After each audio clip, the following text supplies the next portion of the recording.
Ave Romanus Populus. V najstarejšem slovenskem mestu Ptuj so se včeraj pričele rimske igre, ki so letos na sporedu že tretjič. Terme Ptuj z dogajanjem na različnih prizoriščih obujajo 2000 let stare rimske zgodbe.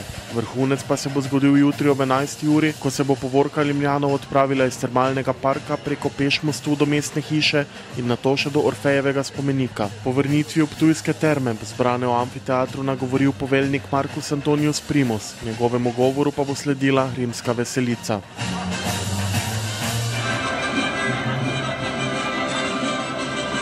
Ave Rimljani!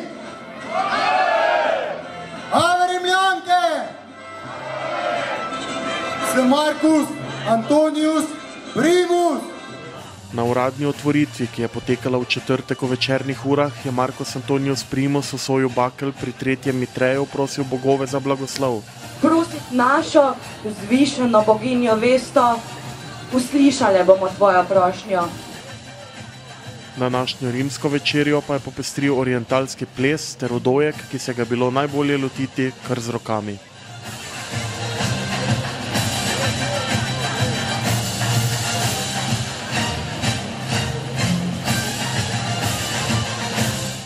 Letošnje dogajanje je namenjeno počastitvi 1941. obletnice zbora vojskovodij v Petovioni, na katerem je imel prav tako govor Marcus Antonius Primus. Vojskovodje je nagovoril, da so Vespasiana potrdili za cesarja, kar opisuje rimski zgodovinar Tacit v zgodovinskem delu Historia leta 1969 kot enega izmed ključnih v zgodovini rimskega imperija. Hkrati je to prvi pisni vir, ki omenja mesto Ptuj.